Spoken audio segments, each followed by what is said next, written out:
Welcome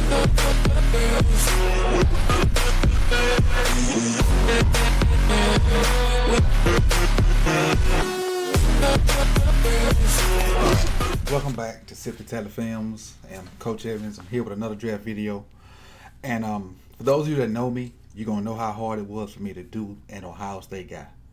I still have a grudge from the 01 Miami team, so it was real hard for me to take an Ohio State guy and actually sit down and watch film and be unbiased about it.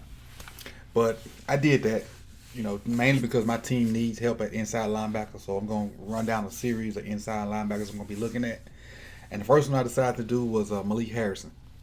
And not because he's the highest rated or I just randomly picked him out. Somebody mentioned him in my comments. And they recommended I go watch his highlights, which I did. And then the highlight tape, he was running around smacking folks. And I mean, he looked all world in the highlight tape.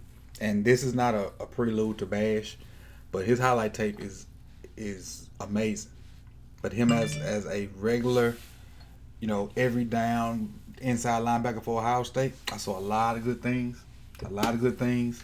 But one thing stood out to me that you'll probably hear me mention a bunch of times in this video. And so when we get to that, we'll cover it.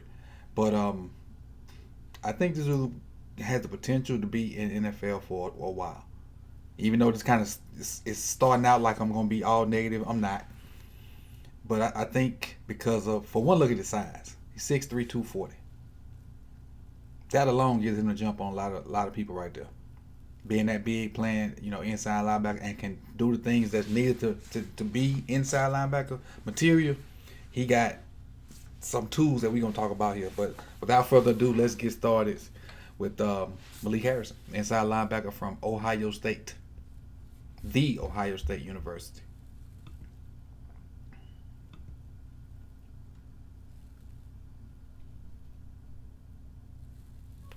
Alright, and again, if it's your first time here, make sure you hit the subscribe button, hit the little notification bell, so when I put these out, you can get them. And kind of to set up what's going to be happening on the screen, I kind of got a little notes up there for myself. So like this one, you'll see filling gaps on the right side. That's just basically notes to myself, can remember what I was talking about or why I picked this clip. All right, and then make sure you subscribe to me on Twitter too. That's in the left hand corner, COACHEVANS. That's Coach Evans 9 on Twitter. All right, here we go. Malik Henderson. This is Malik right there. Get my mouse going right here, number 39.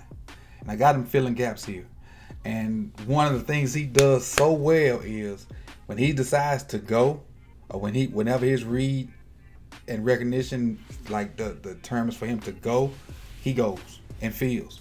And he brings the lunch pail with him. He brings it with him. Now in this particular play, which not the greatest, he let this guy from Northwestern kind of stay too close to him. They ran a little outside zone away from him. He let this tackle right here, and he's in a vantage point to win right now, so he has to keep his leverage. And if he does, he'll hit that right in the mouth. But he lets the O-lineman get better leverage on him, and then basically finish him on the block. You gotta get off this block. This is a lineman from Northwestern. You guys are the Ohio State University. Why is this guy, basically finishing you, and you kind of get agitated from the jump? That's, for an Ohio State guy, that can't happen. But just keep in mind, because I'm trying to give you good plays and bad plays. So it's going to be some bad plays in here. Way more good plays than bad. But on this play right here, he let the tackle get on him. And this tackle may be a good tackle. I don't know who it is. He may be a good guy. Maybe somebody that's, going to come out later on, if not this year. But right here, to be the elite of the elite, especially being from Ohio State, this can't happen. Get off that block, outrun that guy, beat him to the point. If he beats that guy to the point right now, this running back has nowhere to go. He has nowhere to go. But the fact that he lets the tackle get leverage back on him, now he found a hole to fit up in there and get maybe 8 yards ish, maybe. Again, that's one of the bad plays. It's all not bad. I read and recognition. So right now we're gonna check him out because sometimes he kind of pops it. He takes his run read and really just does nothing. Now I don't know if he's supposed to be spying or he got the bag or what, because I'm not in their meetings. I don't know his responsibility. I can only go off what I see on tape.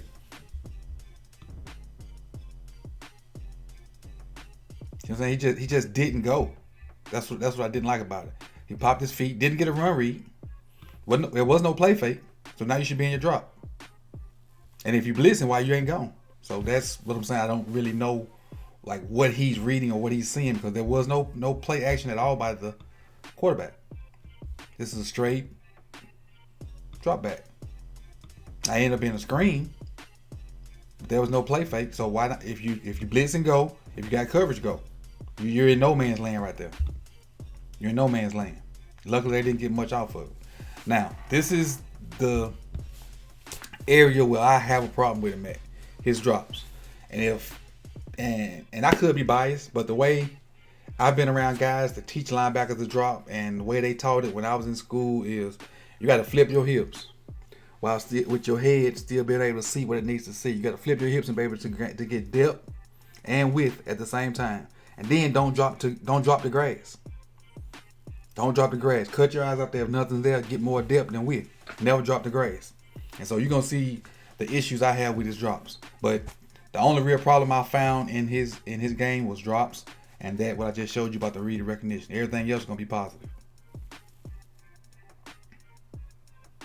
It's almost like he's tight. Cause see right here, he just drops straight. He just drops straight sideways. There's no width. There's no depth to it. It's just straight width. And nobody's out there.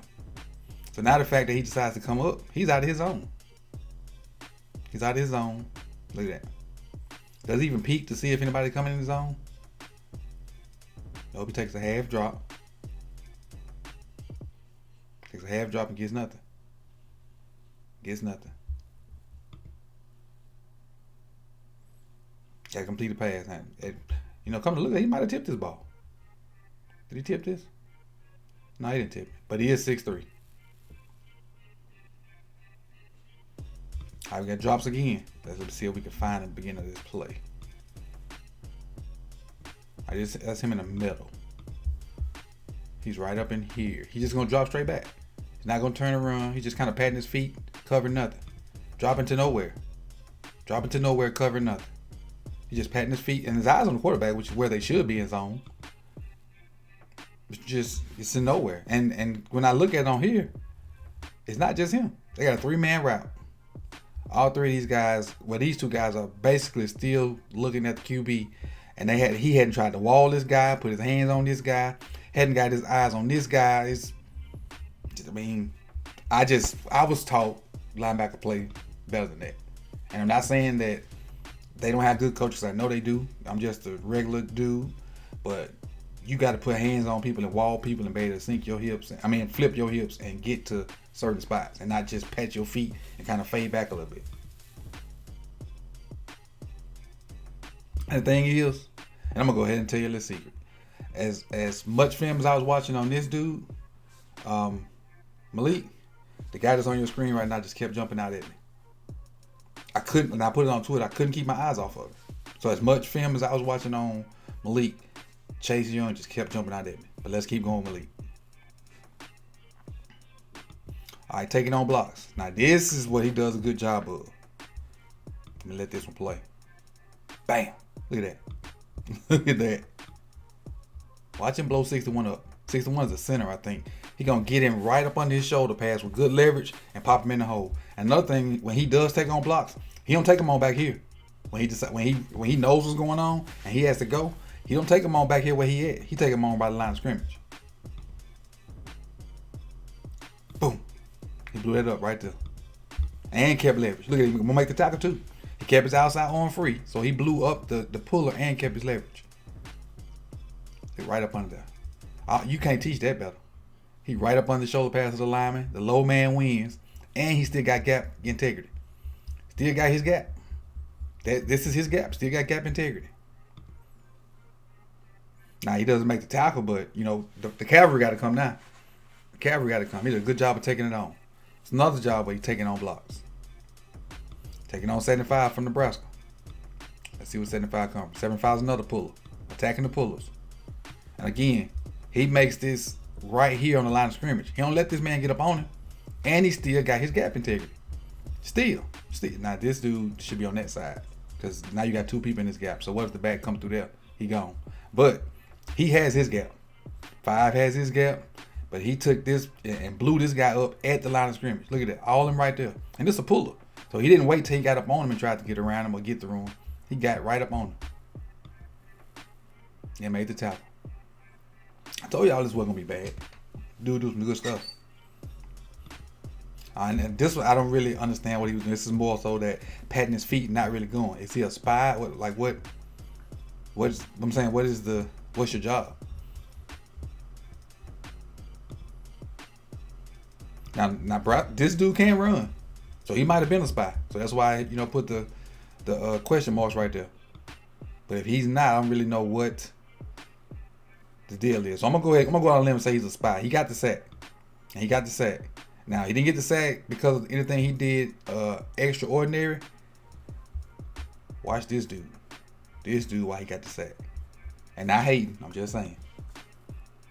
Oh my goodness. We're gonna cover him later. Good job of finishing it though. Good job of finishing Malik. Now, the kid can run. He's 6'3", 240, and he can flat out run. Watch this. This is him right here. Just watch.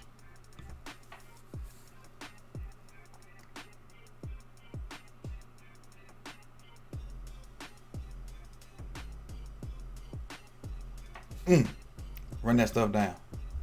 Run it down. Run it down, big fella.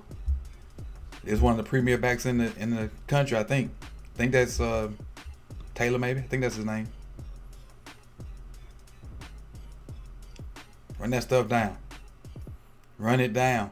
Because even you may say that the other guy, came up and kind of slowed him down. Ain't no separation right there. Ain't no separation right there. None. And then at any point in time I want to say Taylor. I'll look it up later and see if this is him. He's gonna run right into Henderson, going right into him.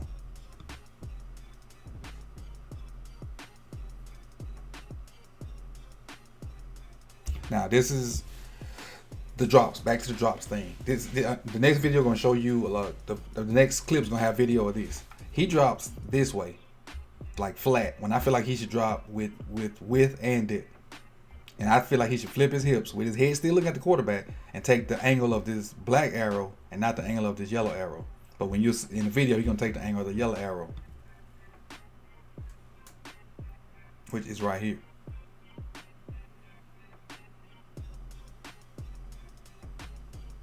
He comes straight down the line to nobody. I feel like he should be dropping here to get up under this guy if he does some kind of curl route or whatnot. And even whatever he does, it still doesn't matter if he drops here. If he goes to the flat, then you can kind of work to the flat. If he goes in the middle of the field, he's passed on to somebody else. But you dropping straight out right here, you leave a big old void for this dude to like catch a dump down and do anything. Or you drop straight out here and he can throw the curl right behind you because you widen the hole. But that's my 2 cents. They may have been taught to drop like lateral like that, but guys I know just were not. All right, and luckily he ran a go route, so it really didn't matter. But still, I was just trying to show you the difference and why I think his drops need to get better.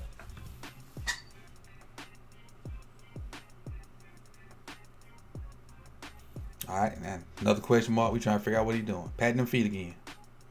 Just patting the feet, patting the feet, patting the feet. So what I'm saying, where are you going? Is it a run fake? No, not a run fake.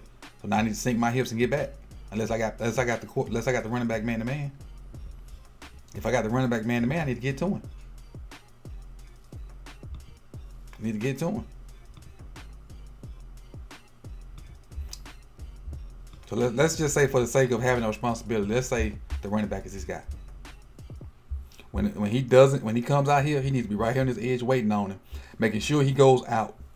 So basically, he needs to be inside leverage of the running back when he gets to the edge, making sure you don't want to give him a two-way go.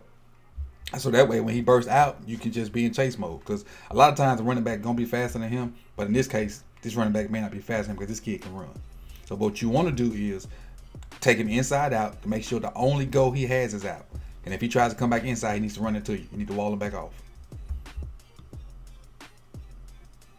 He's inside out right now. So let's say that is his responsibility. His responsibility to block, so it just caught him in no man's land. So I'll take my negative connotation off of this clip. The guy he was covering blocked, so he just was kind of in no man's land. So I was watching this, I'm like, is Pennywise at the game? I mean, I almost wanted to cut this off. Thought I was watching the It movie. With red balloons going around. I know it's Ohio State, Nebraska, but wow. All right, filling gaps again. I just let you see it. Take it on. Take it on. Boom. He just doesn't. He don't. Every time I see him take on a puller, the puller always snaps back. I never saw him like get ran over or like get blowed up in the hole. I saw the puller always getting that head pop back, which is a good thing, especially if you do that around the line of scrimmage, because now the running back don't have nowhere to go. So if you let the puller get through the hole and get up on you, now they've created a hole for the running back to scoot through. But if you make that same contact, you basically become a defensive lineman. So that guard or center or whoever pulling, then pulled all the way around, and now they're in the same spot, just a different part of the line. And now the back got to go left or right, and not straight downhill. That makes sense? He does a good job of taking on pullers, taking on blocks. He does a good job of pursuing the ball like east to west. He does a good job of being physical. That's his biggest trait. And I didn't even mention it. His biggest trait, he's just a big physical dude. He's 6'3", 240, and he plays like it. He really does play like it. And the negative I have is the depth and the technique of his drops. And he may have been taught to do that. Like I said, I don't know. He may not, my 2 cents is you should do it different. You should flip your hips and go wherever you're going and make sure you're not dropping the grass and make sure it's somebody in the zone that you cover. And if not, then just get depth. But that's the only, negatives I have on him. Other than that, he's a good football player. He's not the greatest, but he's not bad either. I think he'll be a good situational special team guy next year for somebody. And depending on what system he's in and how much he pick up, he could be a dog for somebody. It's because he's big and can run. And, playing at Ohio State, they probably got a lot of professional schemes in. So the sky's the limit for this guy. I'm just going off his college tape. His potential is crazy, though. I think he'll be a later, a day 2, maybe day 3 guy for as a pick. But I think he's going to end up giving you day 1 production 3, 4, 5 years down the line. All right? And so this is my take on Malik, inside linebacker from Ohio State. And again, this is the first in a series of inside linebackers that I'm going to do. And I appreciate you guys for tuning in. Make sure you like the video. Make sure you comment if you have comments. Make sure you subscribe if you have not subscribed, and ring the notification bell.